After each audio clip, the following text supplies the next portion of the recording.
সুপ্রিয় দর্শক, হক green world চ্যানেলে আপনাকে জানাই স্বাগত। গাছ দেখে বুঝতে পারছেন এটা হচ্ছে সিলোসিয়া। সিলোসিয়ার গাছের কিভাবে রিপোর্টিং করব বা পটিং করব, অথবা এর চারাই বা কীভাবে করব সেটা নিয়ে একটু আলোচনা করব। ছোট্ট একটা ভিডিও, স্কিপ করার কোনো প্রয়োজন নেই। চলুন, আমি এই গাছগুলোকে এখানে বেশ কয়েকটা চারা করেছি, দেখুন বড় বড় হয়ে গেছে এই যেভাবে। তো এই চারাগুলো কোথা থেকে এই এতটা বড় করলাম সেটাও একটু দেখে নেওয়া যাক। তো বন্ধুরা, আমি এখানে দেখতেই পাচ্ছেন এই যে এখানে বিভিন্ন কটেক্সগুলো দেখেই বুঝতে পারছেন যে ভিন্ন ভিন্ন লাল, হলুদ, সবুজ, এরকম বিভিন্ন রকম সাদা টাইপের আছে। এই যে এখানে সিলোসিয়ার প্রচুর গাছ আছে। তো এদেরকে প্রথমে আমি কি করি, তুলে নিয়ে গ্রোয়িং ব্যাগে রেখে দিই। কীরকম গ্রোয়িং ব্যাগ রাখি, কি কোথায় রাখি একটু দেখে নেওয়া যাক। আমার এখানে দেখতে পাচ্ছেন বেশ কিছু গ্রোয়িং ব্যাগে বা কাপে আলাদা আলাদা গাছগুলোকে সেপারেট করা হয়েছে। ঠিক এরকমভাবে আমি করে নিই। গতকালকেও আমি এটা করেছি, দুটো গাছ একসঙ্গে করেছি এক বন্ধুকে দেওয়ার জন্য। এই গাছগুলো এইভাবে রাখতে রাখতে যখন বড় হয়ে যাবে তখন আমরা কিন্তু এর থেকে বড় টব বা 6 ইঞ্চি টবে কীভাবে প্রতিস্থাপন করব আজকে সেই নিয়ে আলোচনা করব। চলুন। তো আমার সামনে দেখতে পাচ্ছেন চারটি কালারের সিলোসিয়া রয়েছে।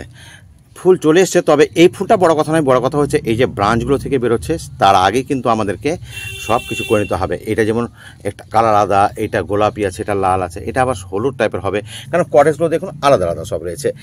এরকম সাইজ হয়ে গেলে কিন্তু আমাদেরকে কী করতে হবে, এবার আপনার পছন্দ মতো 8 ইঞ্চি 6 ইঞ্চি যেরকম পটে হয় বসে নিতে হবে। তো এরকম আমি ধরেন এরকম গ্রোয়িং ব্যাগ আমি নিয়েছি থেকে। তারপরে এবার চলে আসবো আমার ফাইনাল পট বলুন, বা এর থেকেও যদি বড় পটে বসাতে পারেন। আমি 4টা এখানে পট নিয়ে নিলাম।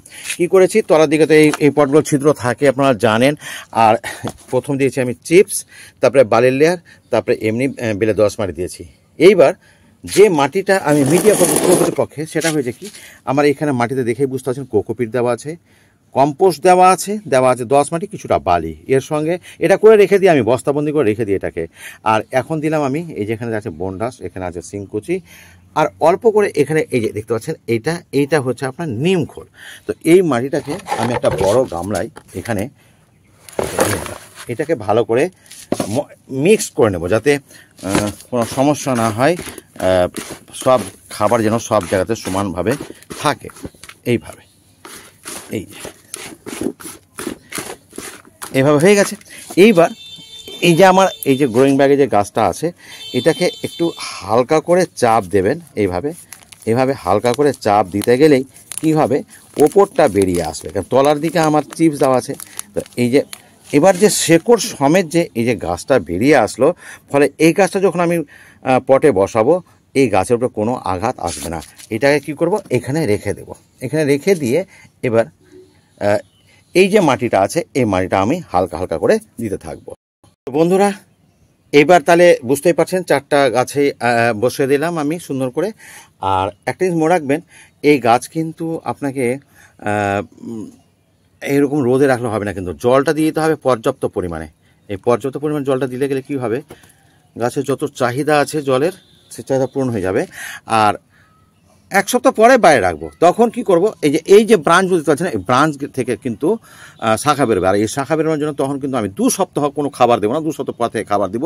সে কী ধরনের খাবার দেবো, সেটা হচ্ছে সর্ষে খোল খুব পাতলা করে। আর সেই ভিডিও দেখাবো তখন আমি কি পরিবর্তন এসেছে অবশ্যই আপনাদের সামনে উপস্থাপনা করব। এবং সেই ভিডিও দেখতে হলে অবশ্যই আমার যারা চ্যানেলটিকে এখনও সাবস্ক্রাইব করেনি সাবস্ক্রাইব করে নেবেন।